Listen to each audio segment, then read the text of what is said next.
안녕하세요. 디케소리 TV의 이진아입니다. 오늘은 2019년 4월 3일. 네, 오늘 저 밑에서 통영과 창원에서 선거가 열리는 날이죠. 저도 지난주 토요일 날 지방에 갔다가 어제는 또 대구에 개인적인 볼일이 있어서 대구 갔다가 그렇게 볼일을 보고 왔습니다. 월요일, 화요일 재판에 나가지 못했고요. 제가 3월 19일 재판 들어간 것만 올리고 그 이후로 재판에 대한 걸 올리지 않았었는데요. 사실 재판에 오기는 좀 했었어요. 그런데 정리를 해서 올리기에는 좀 쉽지가 않더라고요. 그래서 올리지는 않았었는데 3월 26일 날 제가 3월 19일 날 그 임종원 차장에 대한 재판을 왔었고 3월 26일에도 재판에 왔었어요. 그런데 내용도 많고 또 오후에 좀 보다가 가기도 하고 그래서 올리지는 않았었는데 어제 화요일 날 재판이 있었다고 기사가 올라온 걸 제가 봤어요. 근데 3월 26일 날 갔을 때는 여전히 그 USB 압수한 거에 대해서 임종원 차장 측에서는 그게 불법이다, 위법하니까 증거로 채택될 수 없다, 이런 거 가지고 싸우는 거였는데 재판을 기사를 보니까 법원에서 이거를 증거 능력이 있다고 해서 인정을 했다고 하더라고요. 그런데 이제 어제 4월 2일 날 재판이 있었는데 밤 11시 넘어서까지 재판을 했다고, 12시간이 넘게 재판을 했다고 이렇게 기사가 나왔어요. 그러면서 7시쯤에 저녁인데 식사도 제대로 안 하고 겨우 있는 거 컵라면이나 건빵을 주면서 식사를 했다고 그러는데 정말 이 법원의 인권유린 이게 지나칠 수가 없어요. 김경수가 아마 이렇게 했다면 난리가 났었을 거예요. 대통령 재판에서도 재판이 8시나 10시에 이렇게 났는데 그때 저희가 듣기에는 그 구치소에서 식사를 가지고 왔다 이렇게 하는데 그때는 뭔지도 모르고 들었는데 사실 지금 생각하면 구치소에서 그날 재판이 몇 시에 끝날 줄 알고 아침에 떠나올 때 저녁 준비를 해갖고 왔겠어요. 이재용 부회장 같은 경우도 재판이 12시에 끝나고 2시에 끝나고 이런 게 있었는데 그때도 생각을 못했어요. 준비가 되겠지. 그리고 이제 저녁 식사를 하라고 재판장에서 1시간 식사 시간을 줘요. 저녁 시간을 늦게까지 할 것 같으니까 식사를 하고 오라고 그래서 저희들은 당연히 그 피고인들도 식사를 준비를 해줘서 먹는다고 생각을 했었죠. 그랬는데 어제 이제 임종원 차장도 그런 게 있었고 지난번 12월 달에 김경수 재판에 그 드루킹 김동원이가 증인으로 나와갖고 이날도 11시 넘어서 끝난 적이 있었어요. 근데 그날도 저녁을 주지 않았었어요. 그래갖고 김동원이가 엄청 화가 나갖고 아침도 제대로 못 먹고 점심도 못 먹었다. 아마 그러면 저녁까지 못 먹으면 내가 오늘 하루 식사도 못하고 한다.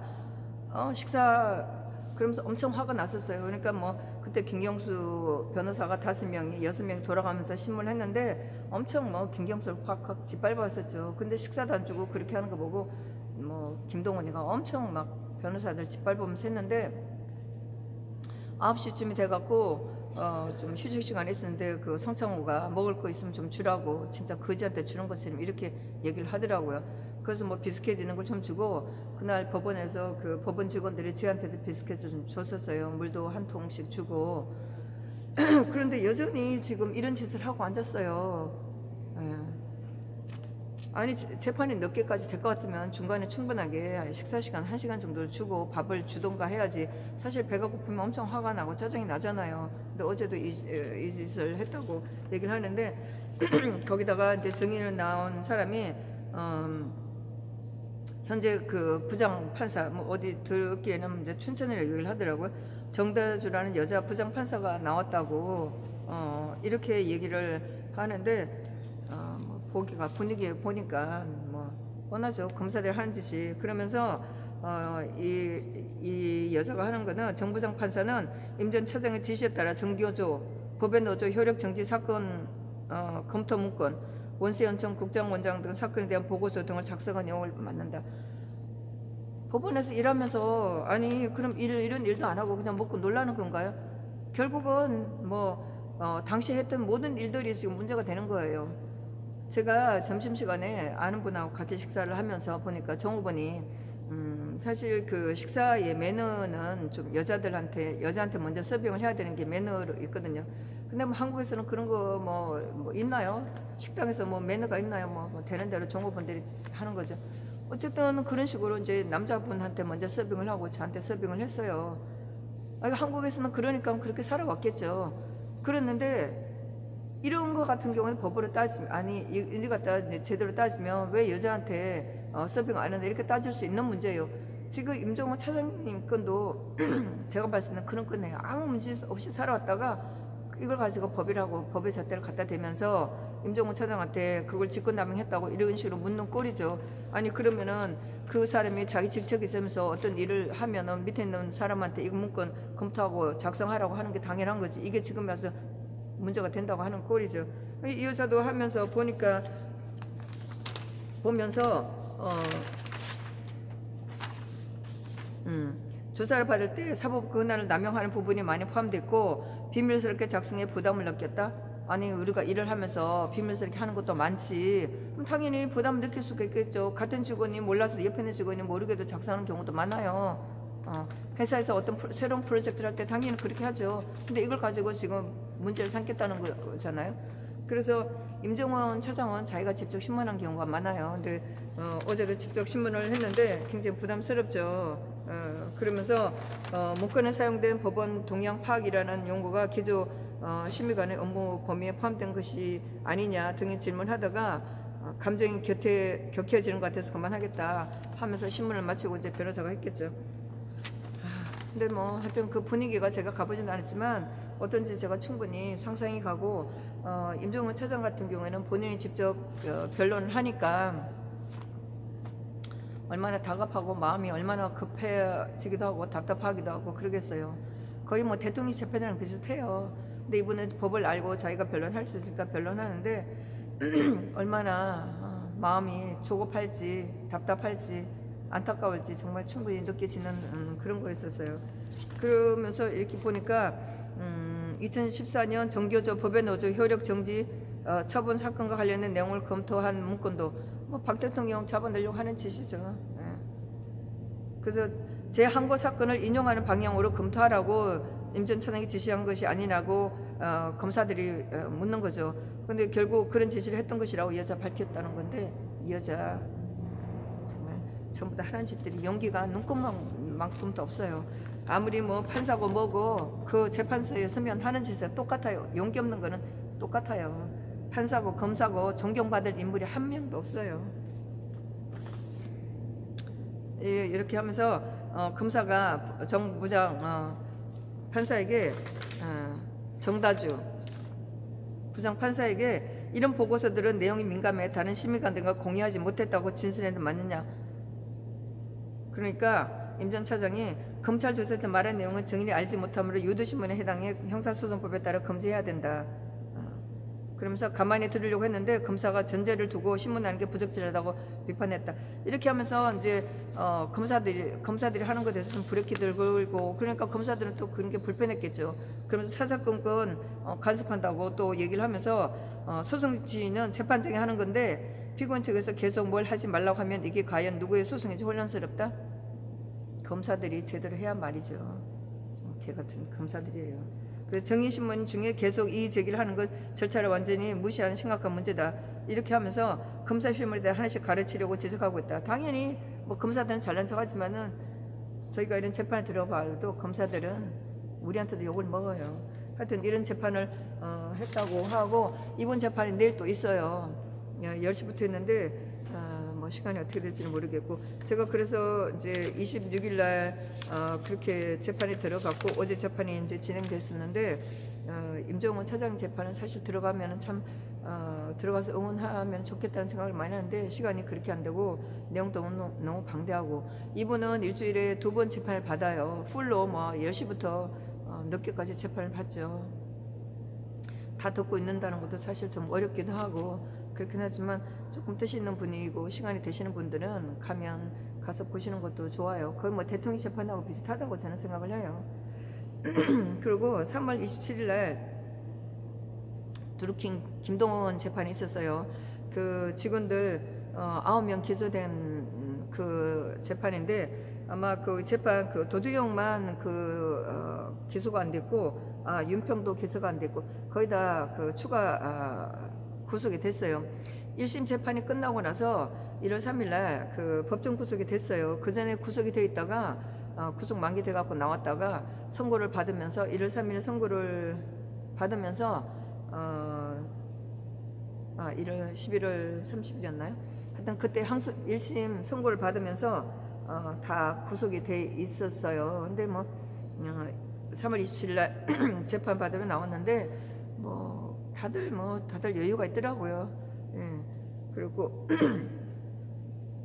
여기에 변호사가 나오는데 마준이라는 변호사가 있는데 사실 뭐 작년에 이 재판이 드루킹들이 구속되고 재판 받으면서 급하게 변호사를 대준 게 저희는 자파라고 생각을 했었어요. 그랬는데 아마 드루킹 그 김동호 측에서 변호사 된 것 같은데 이 마준이라는 변호사가 다 변호를 하는 걸로 그렇게 돼 있었는데 의외로 이 마준이라는 젊은 변호사가 똑똑하게 잘해요.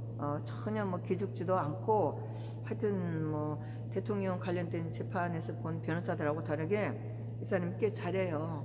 그리고 김동원만 변호하는 또 사전 변호인이 있는데 이 사람도 의외로 목소리도 좋고 변론 내용도 좋고 잘해요. 용감하게.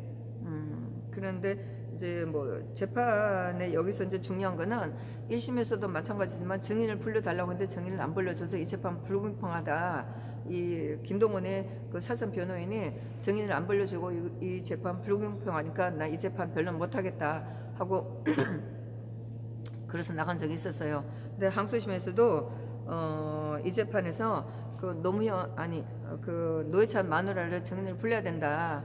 그래갖고 김지선을 법정 증인으로 요구를 하겠다 이렇게 했었고 그 다음에 그 노회찬의 죽음을 못 받아들인다. 알 수가 없다. 뭐 그 죽었다고 한 거에 대해서 기록이라는 거는 중부 경찰서가 가지고 있는 자료뿐이다. 그래서 변사 사건 수사 기록을 요청을 한다. 촉구 요청을 한다. 이렇게 했어요.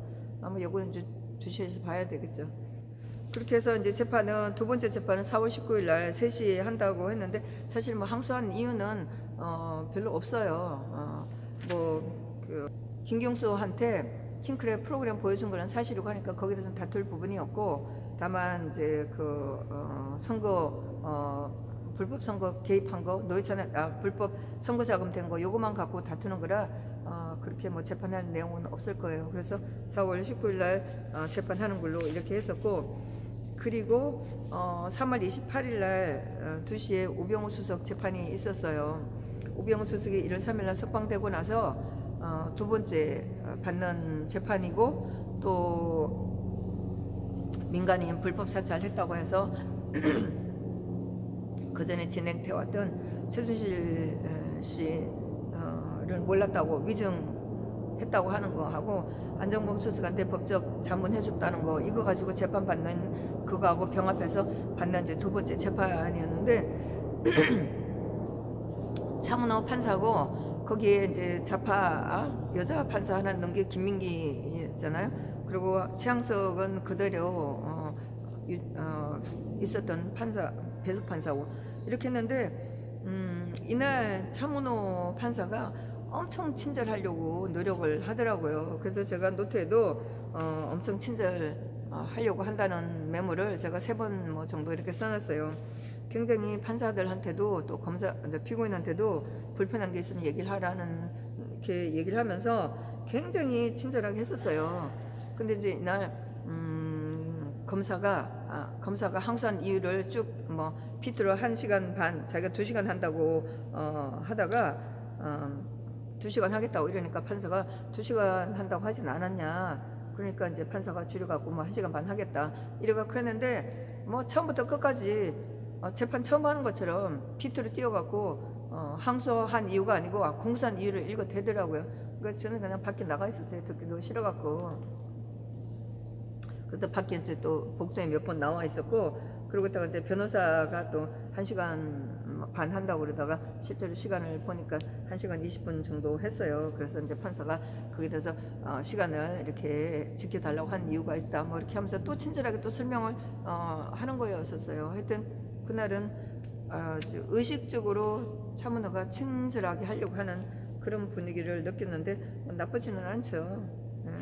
그랬는데 여기서 많이 이제 거론되는 게 이석수 특별감찰관인데, 이 사람이 조선일보에 난 기사 보고 우병우 수석 그 처갓집 재산 거래, 부동산 거래 관련 이거 가지고 조사를 하고, 또 우병우 수석 아들 그 군대 갔을 때 운전수 했다는 거 그 꽃보직이라고 이거를 조사한 거에 대해서 우병우 수석이 이제 이분한테 전화를 걸어서 얘기한 게 있는데, 이걸 가지고 직권남용했다고. 이석수는 1심에서도 증인으로 나오고 엄청 나쁘게 얘기한 인간이에요. 뻔하죠. 누구하고 손을 잡았는지 뻔한데, 결국은 이석수는 지금 문재인 정부 안에서 국정원으로 갔고, 국정원에서 돈 만지는 그 수백억 만지는 기획실장으로 갔잖아요. 그러니 이석수가 누구하고 손잡고 누구하고 일을 마쳤는지는 다 짐작할 수 있는 사항이에요. 하여튼 그랬어요.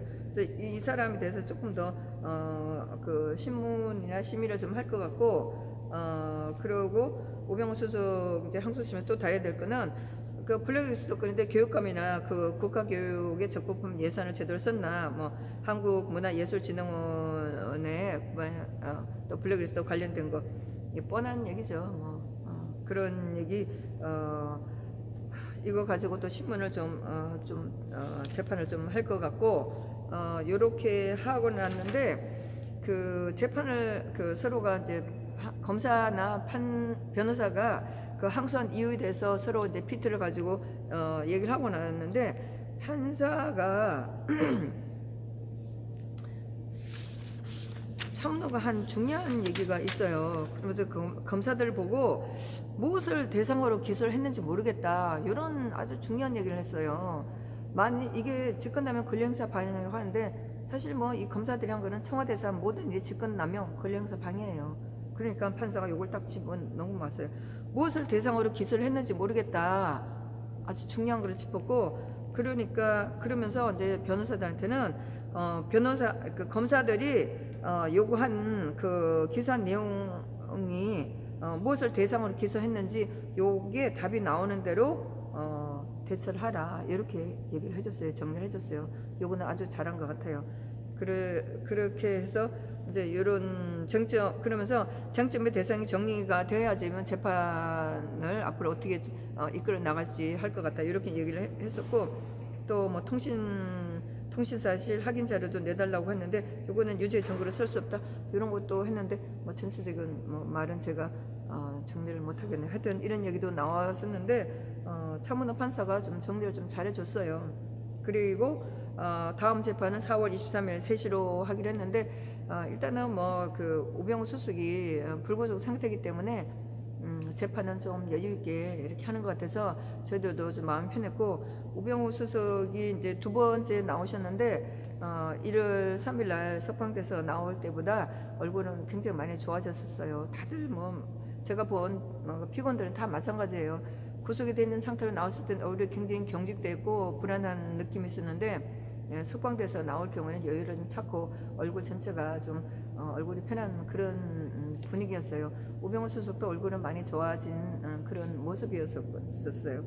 그러면서 이제 차문호가 이게 급한 재판이 생겼기 때문에 이 재판은 격월로 하겠다, 이렇게 얘기를 했어요. 그래서 이번만큼은 4월달에 하지만 그 다음에는 격월로 하니까 6월 25일쯤에 하겠다. 그래서 앞으로 재판을 한 2, 3기 더 해서 금년 내에 아마 끝날 수 있을지는 모르겠다, 이제 이렇게 얘기를 했어요. 근데 제가 이제 마음에 걸리는 거는 그 추명호 국정원 차장이 지금 구속되어 있는 상태예요. 재판을 격월로 해서 천천히 하는 거는 좋은데, 일단은 이권을 해서 구속된 분이 있으니까 추명호 차장을 풀어줘야 되는데, 이분도 결국은 또 2년을 때렸으니까 그거를 다 채우게 할런지, 아니면은 이제 구속 만기가 되면 풀어주게 할런지, 그래도 6월달 이렇게 돼야 되는 거니까, 이분도 재판이 1월 3일 이제 4일을 받고 바로 또 법정 구속을 됐었죠. 법정 구속되는 날 판사가 이거를 누구한테 알릴까라고 물으니까 아무한테도 알리고 싶지 않다, 이렇게 얘기하는 걸 보고 굉장히 안타까웠었죠. 그래서 결국은 또 두 번 해서 하려면 6개월 동안 있어야 되니까 6월달 6개월은 있어야 될는지 모르겠어요. 하여튼 우병우 수석은 재판은 그렇게 했는데, 그렇게 저희가 이제 좀 여유 있게 보면 되지 마음 아파할 일은 없어서 그나마 다행이었어요. 그렇게 해서 뭐 이제 4월달 뭐 월요일 화요일 이렇게 됐는데 오늘 그 소녀상 말뚝 테러 했다고 해서 일본인이 그 기소된 게 있어요. 스즈키 노부유키 씨. 이게 11시에 있었고, 그 다음에 김진모 씨, 이것도 민간인 사찰, 이게 우병우 수석 재판이랑 비슷한 거라, 이번 재판은 제가 메모는 항상 하고 있었는데 들어가 보지 못했었어요. 그래서 한번 가봐야 되겠다 했는데, 똑같이 11시라 고민을 많이 하다가 그래도 이제 일본인이 여기 들어가 보려고 하고 왔죠. 뭐 냉정하게 말해서 저는 사실 이 일본인 응원하러 왔어요. 뭐 좌파들이 하는 꼬라지가 오죽해야죠. 저도 물론 뭐 처음에 이 손유성 나왔을 때는 뭐 그럴 수 있다 생각했지만 갈수록 좌파들이 하는 꼴을 보면 결코 저는 동의하지 않아요. 뭐 일본 사람도 마찬가지로 애국심이 했겠죠. 일본을 위한 애국심, 우리나라를 위한 애국심이 있는 것처럼. 저는 그래서 제가 그분 만나면 응원하려고 했었어요. 그런데 당연히 사실 그때 뭐 기억에 이 사람이 한국에 관광으로 왔다가 그 소녀상 앞에 그 표시를 한 것 같은데, 말뚝이 아니고 거기에 대해서 뭐 하여튼 뭐 뭐라고 금지 뭐 그런 그 한자로 된 그런 표만을 이제 붙인 건데, 말뚝은 아니고 표시를 한 거였었어요. 그 사람이나 뭐 저희나 애국심은 똑같죠. 각자 자기 나라, 자기가 살고 있는 나라를 위한 거기 때문에 저는 원망하고 싶은 마음은 없었어요. 그랬는데 당연히 안 나왔죠. 그러니까 판사가 법무부에서 범죄인 인도 청구 요청을 계속하고 있다. 그리고 뭐 주소 불명이란다. 그렇게 하면서 피고인 소환은 국제사법공조위에서 계속 소환을 할 거다. 그러면서 다음 재판을 2020년 3월 25일 날 잡았어요. 그리고 또 그 다음 재판은 2020년 4월 8일 이렇게 잡았죠. 뭐 재판 뭐 열리지 않을 거예요. 뭐 미쳤어요? 뭐 이 사람이 한국에 나오게? 하여튼 그래서 뭐 이 재판은 그대로 끝나겠죠. 그런 게 있었고, 그 다음에 이제 이게 끝나고 이제 가니까 김진모 씨 재판이 들어갔는데 11시 20분이었었어요. 항소심 벌써 6차라고 하는데, 여기에 판사가 또 그 화이트리스트나 그 드루킹 재판, 그 드루킹 재판, 김동원 재판에서도 똑같은 판사였어요. 김영헌, 김진철, 배영준.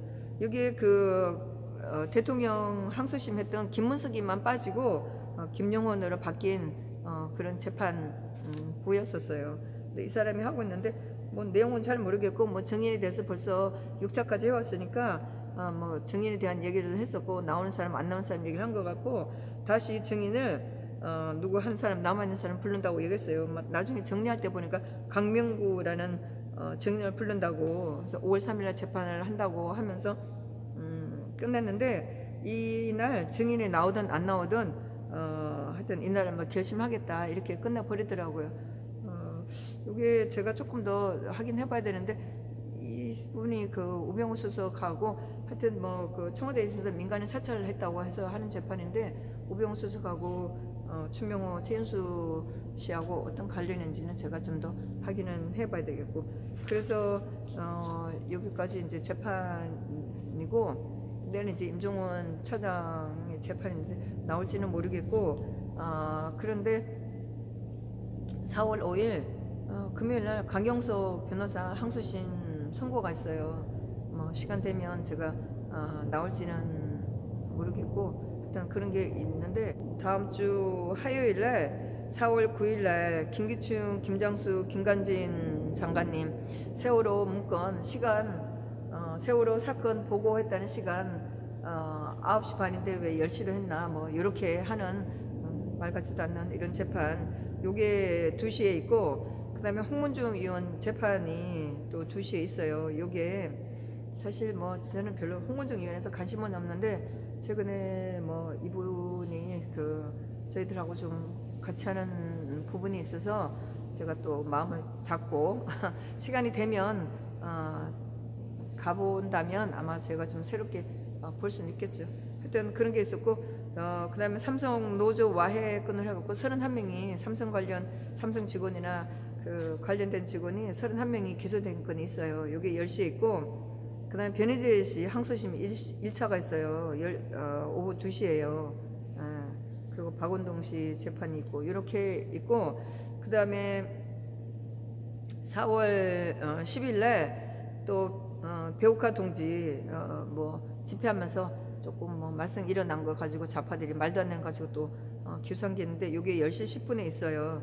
그리고 추명호 국정원차장 이분이 재판이 있고, 그 다음에 중요한 게 4월 11일 목요일 날 김경수 재판이 2시 반에 있어요.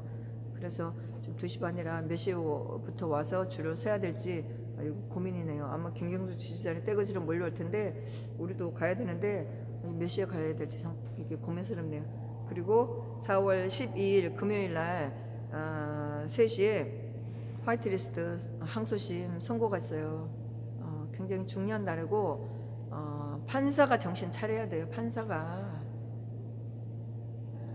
그래서 김기준 시장이 1년 6개월 법정 구속된 거 이거 풀어주시고, 현준 행정관 법정 구속된 거 이것도 풀어줘야 돼요. 정말 말도 안 되는 거. 이거 블랙리스트랑 화이트리스트랑 똑같은 건데 둘로 나눠갖고 벌 주려고 지금 이렇게 한 거예요. 그래서 다음 4월 12일 금요일 날 재판을 어떻게 선고를 어떻게 잘 할지 기도를 해야 되는 날이고, 예, 오늘 또 4월 3일 저 창원하고 통영에서 결과가 좋은 소식이 오기를 바랍니다. 오랜만에 법원에 와서 이 법원 온실이에요. 지난번에 왔을 때 좀 분위기가 좋았는데 온실이라 벌써 꽃은 뭐 진달래가 굉장히 많은데 다 졌네요. 밖에는 꽃이 있는 것 같은데 진달래는 다 졌어요. 꽃을 좀 보여드리도록 하겠습니다. 꽃이 다 져버렸어요. 뭐 좀 이쪽이 좀 분위기가 아니 날씨 온도가 좀 높아서 일찍 아마 진 것 같고 다 진달래 뿐인데 아깝게 다 져버렸네요. 예. 이 조그만 온실인데 꽤 괜찮아요. 분위기가 나무들도 괜찮고, 저 밖에 진달래가 밖에는 하나 있네요. 예, 이렇게 분위기가 좋아서 제가 오늘은 조금 분위기도 좀 다르게 해서 여기서 찍었습니다. 네, 동지 여러분들 어디 계시든 열심히 힘내시고 화이팅 하세요. 감사합니다.